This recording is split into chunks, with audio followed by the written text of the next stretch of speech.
বিয়ে করে নাই, অবিবাহিত, তাকে যদি বলেন আসো আল্লাহ রাস্তায়, আল্লাহর ওলির দরবারে, আল্লাহর ওলির খানকায় এসে 40টা দিন মুরাকাবা করো, ধ্যান সাধনা করো, যেটা মূল চিন্তা যেটা আল্লাহর ধ্যান করো, 40টা দিন সময় লাগাও, সেটা বই মেয়ে আমি মেয়ে কামাই রুজি না করলে আমার মামুন খাইতে হায় হায়, অথচ আরো বাইরে আছে। এবার যখন বিয়ে করছে, এই মেয়ে আমি কামাই না করলে আমার বউ বেঁচে খাইব কি? তারপরের জেনারেশনে যদি ধরেন, তারপরে স্টেপে হ্যাঁ রেমি আমার নাতি স্কুলে যাওয়া লাগে, আমার ফুটে ব্যস্ত, আমার বউ ফুটের বউ সবাই ব্যস্ত, আমি মাথা তাদের করা লাগে, সব সাইড লাগে, আমি বললাম শিখে দেবো আমার কামের জন্য দাম নিয়ে কিভাবে আটকায়। হ্যাঁ, অথচ দেখেন প্রত্যেকটা সন্তানের কর্তব্য, যদি তার মা বাবা বেঁচে যায়, হায়াতে জিন্দেগি যখন ওই সন্তানগুলো প্রতিষ্ঠিত হয়, মা বাবা যখন দাদা দাদি হয়ে যায়, তাদেরকে আমাদের মধ্যে রত করে দেওয়া, যাও মা যাও বাবা, বহুত কষ্ট করেছ সংসারের জন্য, এখন তুমি তোমার জন্য কিছু করো। বাবা তুমি আসরের নামাজ যখন দাঁড়াবা, আসর থেকে মাগরিব পর্যন্ত ইবাদত থাকো। বাবা তুমি যখন ফজরের নামাজ পড়বা, সূর্য ওঠার পরেও জিকিরত থাকো, তাসবিহ করো, ওযিফা করো। বাবা তুমি তো ফজরের সময় উঠতে হবে, এশার নামাজ পড়ে কিছুক্ষণ ইবাদত করে ঘুমিয়ে পড়ো, সংসারের দিকে তাকাতে হবে না। অবসর করে দেন বাবাকে, আপনার সন্তান আপনাকে করে দেবে। দুনিয়া করলেন, কিছুই তো যাবে না সাথে। এই জন্য ইতিহাসের পাতায় পড়েছিলাম, এক বাদশা ইন্তেকালের আগে বলতেছে, আমি যখন ইন্তেকাল করব, আমার লাশ যখন পালং দিয়ে নেওয়া হবে, আমার হাত দুইটা পালঙের বাইরে রাখবা, হাত দুইটা খালি ভাবে ঝুলিয়ে রাখবা, আর আমার পালং নিয়ে যাইবা, আর যত দূর যাইবা তত দূর রাস্তার মধ্যে আমার স্বর্ণ মুদ্রাগুলো ছিটিয়ে দিবা। মানুষ দেখো যে আমি বাদশা হয়ে দুনিয়ার সব সম্পদ রাস্তার মধ্যে ফেলে দিচ্ছি, কিন্তু আমার হাত খালি যাচ্ছি কবরে, কিছু যাবে না আমার সঙ্গে। দুনিয়ার জন্য এত মজা। একবার বান্দা বললো না, কথায় কথায় কয় ফিরেরা শিরক করে, মুরিদরা শিরক করে, মাজারওয়ালারা শিরক করে, খানকাওয়ালারা শিরক করে, দরবারওয়ালারা শিরক করে। আরে ভাই সবাই তো শিরকের মধ্যে। যখন আপনি বলেন আমি কামাই না করলে অবিবাহিত অবস্থায় আমার মা বাবা কি খাবে? রাজ্জাক কে? ইয়া রাজ্জাকু, আল্লাহ রিজিকের মালিক। এই কথাটি তখন মনে ছিল না? যখন আপনি বলেন আমি কামাই না করলে বউ বাচ্চা খাবে কি, তখন কি আপনার মনে ছিল না রিজিকের মালিক আল্লাহ? যখন আপনি বলেন আমি যদি আমার নাইরাতকে স্কুলে না নেই, আমি যদি আমার পুত্র আমার সন্তানের সংসারে বাজারাত না করি, তারা খাবে কি, চলবে কিভাবে? আপনার কি একবারও মাথায় কাজ করে নেই জগৎ পরিচালক বিশ্ব ব্রহ্মাণ্ডের মালিক একমাত্র আল্লাহ? আপনি বলতেছেন তারা শিরক করে। প্রত্যেকটা মানুষ শিরকের মধ্যে, প্রত্যেকটা মানুষ শিরকের মধ্যে। আপনি শিরক বলেন, যখনই আপনার মধ্যে এটা কাজ করে আমি ছাড়া আমার সংসার অচল, তো এটাই শিরক। আমি কিছু না, আমার আল্লাহ সব করে। হ্যাঁ আমার মাধ্যমে করে, কিন্তু আমি যদি এটা থেকে অবসর নেই, আল্লাহ কি আর করবে না? অবশ্যই করবে। এই মুহূর্তে আমি মারা যেতে পারি, আমার সন্তানাদিদেরকে কি আল্লাহ দেখবে না? এখন কি আল্লাহ দেখে না? এখনো আল্লাহ দেখে। আমি মারা গেলেও আল্লাহ দেখে।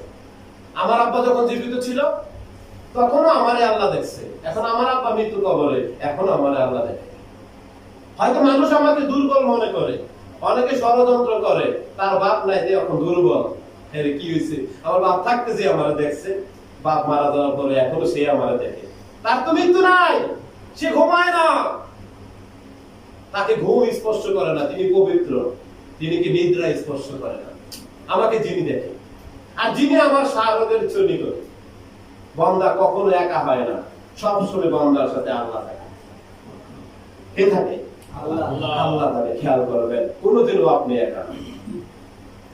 নির্জনতা অবলম্বন করার চেষ্টা করবেন, নিজেকে অবসর করার চেষ্টা করবেন। মাওলা যেন প্রশ্ন করলে এই জবাবটা দেওয়ার সময় আটকাইয়া না যান। মাওলা যদি বলে বান্দা আমি তো তোর স্কন্দ শিরার জন্য করেছিলাম, একটা বার তুই আমার দিকে তাকাই, তখন যেন আটকাইয়া যেতে না হয়।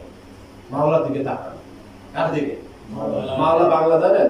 মাওলা অর্থ হইছে অভিভাবক। মাওলা অর্থ কি? অভিভাবক। একটা বার মালিকের দিকে তাকান, যিনি আমাদের মালিক, তার দিকে তাকান। আর তার দিকে তাকাতে হইলে মনটা পবিত্র করতে হবে। মনটা পবিত্র ছাড়া তার দিকে তাকানো যাবে না। কি হবে না? তার দিকে তাকানো যাবে না। দেখেন আমি যে কোনো আপনাদের সাথে কথা বলতেছি, আলহামদুলিল্লাহ আমার কোনো কষ্ট হচ্ছে না, কিন্তু আমি বুঝি আপনাদের অনেকের কষ্ট হচ্ছে। কেন হচ্ছে জানেন? ওই যে আমি যেভাবে আমার এই কথাগুলোর ভিতরে কনফিডেন্স,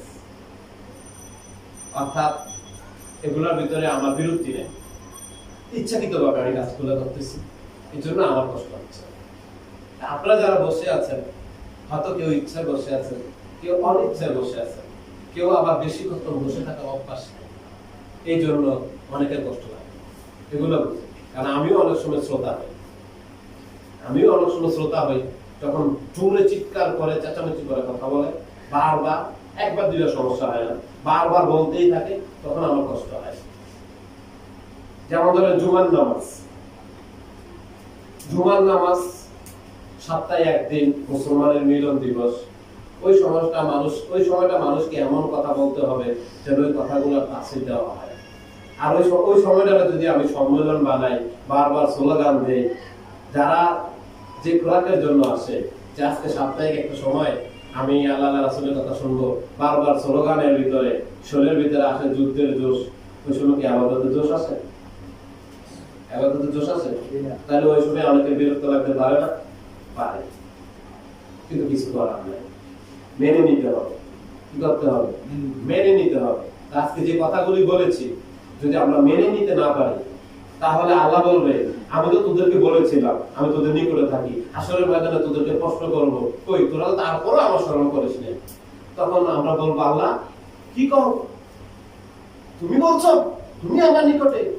হ্যাঁ, ওই যে ওই দিন নয়ন ফকিরের দরবারে গেলি, নয়ন ফকিরের কানকায় গেলি, বইয়ে সবাই মিলে মন দিয়ে শুনছিস না, নয়ন ফকির কি কইছে? আমি তোর শাহরেরও নিকটে, তারপরেও তুই আমার নিকটে আসলি। এটা আমিই বলেছি, নয়ন ফকির এই ক্ষমতা নেই, আমি যদি তাকে ক্ষমতা না দিই বলার জন্য, অর্থাৎ আমি বলেছিলাম, তখন আমরা অচল হয়ে যাবো, জবাব নাই। অর্থাৎ আমার কোনো ক্ষমতা নাই বলা, মাওলা বলা এই জন্য বলি, মাওলায় বলায় এই জন্য বলি। তখন মাওলার কাছে আমরা নীরব হয়ে যাবো, জবাব থাকবে।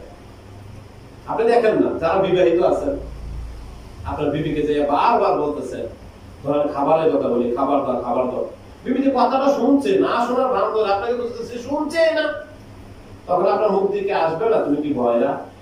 আসবে না? তুমি কি কানে শোনো না? কানে কি লোক আছে? আপনার দিকে তাকায় না, আপনার কি বলবে না তুমি কি আমার সাথে রাগ করেছো?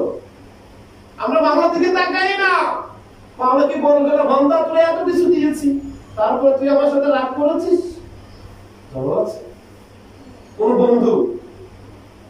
বন্ধু যদি আমার সামনে দাঁড়ায়, হাতটা মিলে আমি হাতটা না মিলাই, বন্ধু কি বলবে না কিরে আমার সাথে কি তোর রাগ আছে?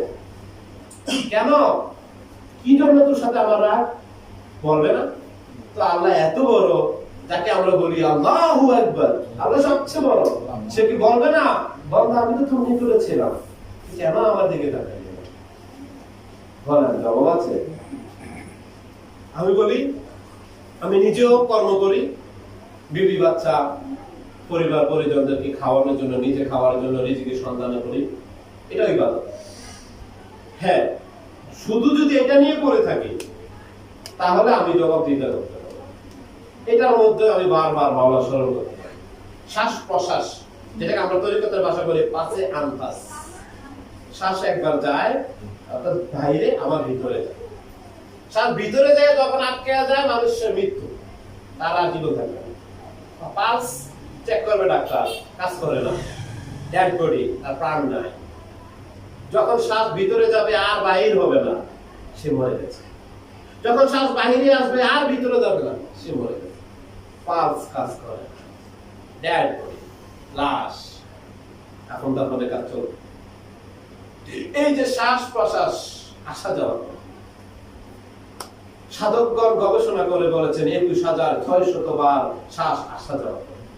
এটার সাথে আমার মাওলা আসা যাওয়া করে, পাঁচে আনফাস, অর্থাৎ আমার আল্লাহ এটার সাথে আসা যাওয়া করে। এটার ভিতরে আমার আল্লাহ ২১,৬০০ বার আমার ভিতরে আসে আর যায়, আসে আর যায়। ২১,৬০০ বার আল্লাহকে ডাকে। মাওলা বলতে পারবো তুমি আমার ঘরে যে ঘরটা দিয়েছ, যে দেহটা দিয়েছ, এই ঘরে তুমি যতবার এসেছো, যতবার গিয়েছো, আমি তো ডাক দিয়েছি মাওলা, আল্লাহ আল্লাহ বলো, আল্লাহ হু, আল্লাহ হু। অর্থাৎ পাশে আনপাস শ্বাস প্রশ্বাসের সাথে জিকির মিলিয়ে দিবেন। যত কাজ করেন দেখবেন হারাম কাজ আসবে না মনে। কেন?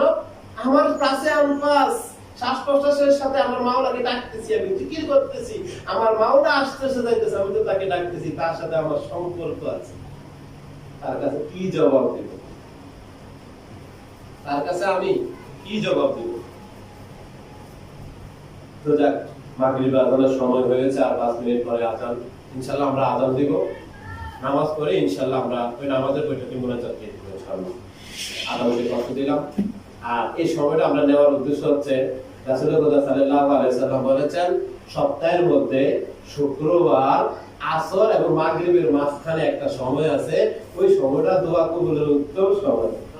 ওই উত্তম সময়টা আমার কাছে দোয়া, আল্লাহ এই উত্তম সময় আমি অবস্থান থাকা অবস্থায় তোমার বান্দারা তুমি যে নিকটে আছো এটা নিয়ে কথোপকথন করছে, তারা তো তোমার কাছে আকাঙ্ক্ষা করছে, তারা অন্তরটা যেন তোমার স্মরণ করতে পারে। এই উত্তম সময় আল্লাহ দোয়া কবুল করে। বলেন আমরা সবাই বলি আল্লাহ ইয়া আল্লাহ ইয়া আল্লাহ। আমাদেরকে সদা সর্বদা শ্বাস প্রশ্বাসে তোমার জিকির করা তৌফিক দান করো। ইয়া আল্লাহ আমাদের অন্তরে সদা সর্বদা তোমার স্মরণ দান করো। দেখবেন আর আপনি আমি শিরক কাজ করব, আর আপনি আমি শিরক কাজ করব, হারাম হতে বাঁচবেন, নিজের পেটটাকে হারামের টাঙ্কি বানাইবেন না। কিভাবে? মাটি কাটে, আমরা কথায় কথায় বলি যে মাটি কাটে তার টাকা হারামের গন্ধ নেয়, কি নাই? হারামের গন্ধ নাই। যে রিকশা চালায় তার টাকায় হারামের গন্ধ নাই, এত পরিশ্রম করে। তো মাটি কাটার সময়টা নিয়েছি আমরা ধরেন 9টা থেকে 5টা। তাকে বলেছি ভাই তুমি 3 বার জিরাইতে পারবা আধা ঘন্টা করে, আর বাকি সবটা তোমাকে কাজ করতে হবে। তোমাকে এই 3 বার কাজের জন্য আমি তোমারে 2 থেকে বিড়ি দেব। এই 3 বারের ভিতরে তোমার আমি 1 বার ভারী খানা খাওয়াবো, 2 বার হালকা খানা খাওয়াবো। তুমি আধা ঘন্টা করে 3 বারে আসবে, আর বাকি সময় আমার মালিক কাটবে। এবার সে খাবার দিয়ে সেটা গৃহস্থ চলে গেছে, মালিক চলে গেছে। এবার আমরা বয়ে জিরে দেন, আর কাইতে জিরে গেছে, যে কাইটা দিবেন লম্বা করে এই কাইটা দিবেন আসতে, মাটিটা মাথা তোমার কারণে গাড়ি তো ব্যথা পাইতে আছেন, আবার কাইতে চুরি করতেছেন, সময় চুরি করতেছেন। এইভাবে মাটি কাটাওয়ালার টাকা হারাম হয়ে যায়।